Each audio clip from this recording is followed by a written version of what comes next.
హైదరాబాద్ సిటీకి వస్తే మొత్తం కూడా ఇక్కడ గ్రేటర్ పరిధిలో మొత్తానికి మొత్తం బీఆర్ఎస్ గెలిచి ఉన్నారని. మొత్తం గెలిచిండ్రు, కానీ వాళ్ళ కాడికి గెలిపించారు, వీళ్ళ కాడికి మాత్రం మొత్తం ఈసారి ఖచ్చితంగా బీజేపీ గెలుతుంది. మల్కాజ్గిరి అయితే సమస్య లేదు, మల్కాజ్గిరి గెలుపు అయితే నల్లేరు మీద నడకే. దేశం మొత్తం మీద అత్యధిక జనాభా కలిగిన కాన్స్టిట్యున్సీ ఏదైతున్నదో మల్కాజ్గిరి ఖచ్చితంగా గెలిచి తీరుతుంది బీజేపీ.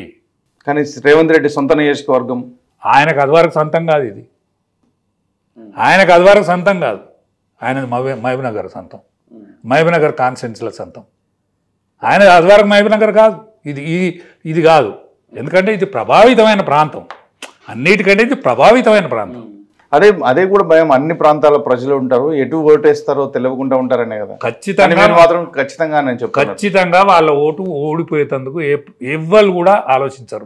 తన ఓటు గెలవాలనే ఆలోచన ఉంటారు. తను వేసిన ఓటు ఏదైతున్నదో నాయకుని గెలిపేయాలి, పైన ప్రధానమంత్రిని గెలిపేయాలి, దానికోసం వేస్తారు ఈ ఓటు. కానీ పోటీ మీ మధ్యనే ఎక్కువ పోటీ ఉంది మల్కాజ్గిరి విషయానికి వచ్చేసరికి. ఇంటర్నల్ కాంపిటీషన్ తప్పనిసరి ఉంటుంది. ఆ కాంపిటీషన్లో మీరు ఏమైనా చేసుకో ఏం కాదు, మాతో ప్రభావం ఓటర్ కాడ ప్రభావితం చేసే ఏ లీడర్ ఉండడు. ఎవరైనా పెద్ద లీడర్ అయితే కావచ్చు, కానీ ఓటర్ను ప్రభావితం చేసే లీడర్ ఉండడు. ఓటర్ కాడికి వచ్చేవాడు ఓటర్ సొంతం, లీడర్ కాసేపు కనిపిస్తాడు కావచ్చు.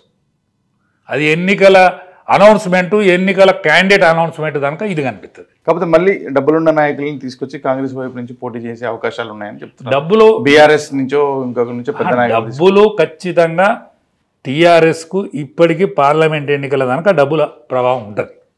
వాళ్ళ దగ్గర డబ్బులు ఉన్న కాడికి పెడతారు. కానీ ఓసారి కేసీఆర్ ఎందుకు పెడతారా, ఉన్న పైసలు కూడా పోతే ఏమవుతాయని ఆయన సునిశ్చిత పరిశీలకుడు, ఏ మాట కాటను. ఆయన వద్దంటాడా, ఎందుకు ఆ పైసలు నాశనం అయిపోతాయి ఎందుకు అనేటువంటి బాపతు. ఎందుకు పైసలు పెడతారు, ఇది పోతుంది అది పోతుంది, ఉన్నది పోతుంది ఉంచుకున్న పోతుంది అనే అటువంటి బాపతు. కానీ వీళ్ళ దగ్గర కాంగ్రెస్ వాళ్ళు పైసలు ఇప్పుడే పెడతారని నేను అనుకుంటలేను. కానీ వాళ్ళ ఆశ కూడా గిదే. కానీ వాళ్ళు ఇప్పుడు రాహుల్ గాంధీ ముఖ్యమంత్రిని చేసిండు రేవంత్ రెడ్డిని, ఆయనకైతే ఖచ్చితంగా గిఫ్ట్ ఇవ్వాలి, ఇక్కడ నుంచి రిటర్న్ గిఫ్ట్లు అంటారు కదా, అట్లాంటివి ఇవ్వాలని అనుకుంటారు. ఇప్పుడు రిటర్న్ గిఫ్ట్ ఈయన ఇస్తాడా, ఈయన ఇవ్వాలని వద్దనుకుంటాడా? ఎవరైనా ముఖ్యమంత్రి అయ్యిండు ఈయన రిటర్న్ గిఫ్ట్ ఇవ్వాలని అనుకోడా, కానీ ఈయన చేతులు ఉంటుందా అని ఎవ్వరి చేతులు ఉండదు కదా ఇది.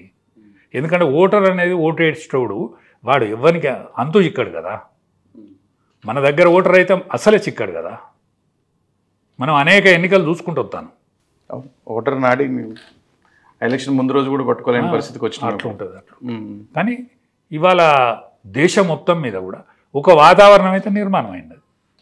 దేశం మొత్తం మీద కూడా ఒక వాతావరణం అయితే నిర్మాణం అయింది.